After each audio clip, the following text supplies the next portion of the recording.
Hello there, Algebra 1. Here is your study guide for Chapter 8. I hope you pay attention and I hope this helps you because I would like to see all of you have really great, fantastic grades on this test. Okay, so for the first 6, we are to simplify the expression. We have 1, 2, 3 terms, or 3 factors, I should say, inside of these parentheses. It all has the same base, so I'm going to look at cleaning up what's inside, do what's inside the parentheses before we do the exponent due to our order of operations. Okay, so we are multiplying these two, so that means we keep the base and we add the powers. So this is going to give us m to the fourth over m to the negative 2. And this is all raised to the negative 3. Dividing means that we subtract 4 minus a negative 2. Minus the negative makes that positive. So now we have m to the 6th raised to the negative 3. See, it went from all of this to just this. Now you multiply these two together and we have m to the negative 18. This negative tells me to flip. As soon as you see that negative exponent, you know you have to flip your base. So this gives you 1 over m to the 18th. Okay, number 2. 7 is okay, t squared is okay, but this one tells me I need to flip. So 7t squared in the numerator, and in the denominator we have p squared. And once we flip it, that exponent becomes positive. All right, number 3.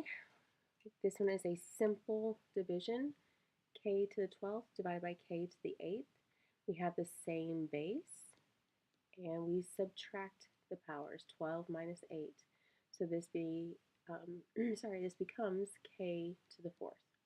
That's it. Number 4, you can see we've got g in the numerator and the denominator, and we have h in the numerator and in the denominator. All right, so what I have always found easy for me is that I look at which power is the greatest. Negative 12 is greater than negative 16. So I'm going to leave the g in the numerator. 10 and 13 is greater than 10, so h is going to stay in the denominator. All right, here we go. Negative 12 minus a negative 16.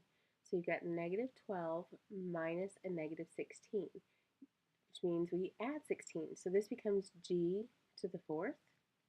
And then with the h's, we have 13 minus 10. So we have h, 13 minus 10, which gives us h to the 3rd. Now there is another way to do this, and that is you can just do, I'll do this in a different color, g negative 12 minus a negative 16, and then h to 10 minus 13. Now this will give you g to the 4th and h to the negative 3. You then have to flip this, and once you flip it, you get that same answer. So it really doesn't matter what approach you take, as long as you go with the one you're strongest in. Okay, number 5, m over 2 cubed. So this is m raised to the power of 3 and 2 raised to the power of 3. M cubed over 2 cubed. And we're going to simplify this so that it reads m cubed over 8. And that's your final answer. All right, looking at 6, a to the 9th over a to the 11th. Let's do this one the second way first. So we're going to keep the base, 9 minus 11. That gives us a to the negative 2. This negative tells me to flip. So we have 1 over a squared. The other way to do that 11 is greater than 9, so we know it's going to stay in the denominator.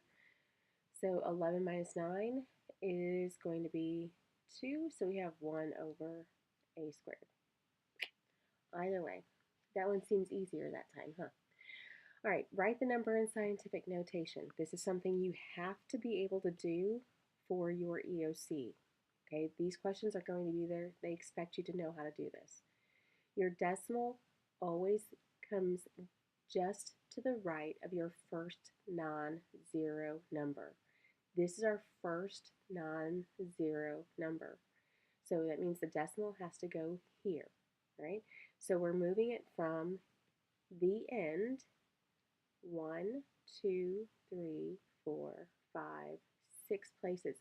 We just moved that 6 places, so this becomes 7.36 times 10 to the 6th.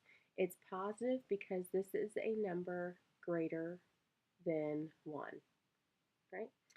Okay, now taking a look at the common ratio. This one I think you guys found pretty easy in class, so hopefully this is 2 areas where you're going to ace this on the test.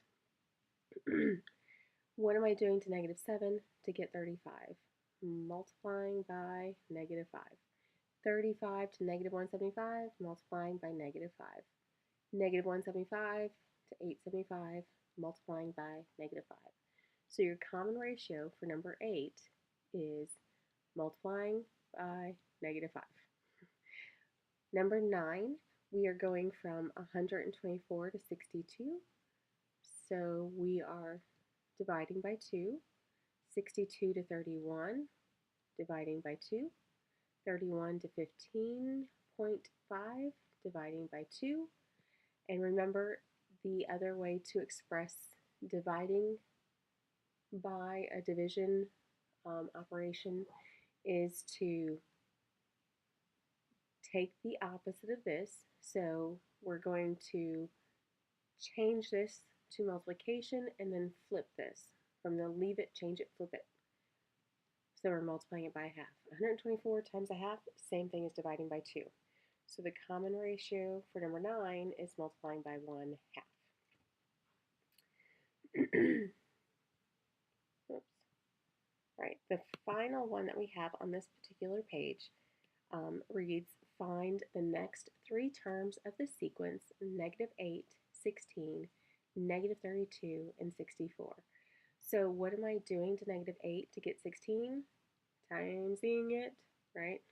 Multiplying it by -2. 16 to -32, multiplying by -2. So 64 times -2 is going to give me -128. That's the first one. We need to get 3.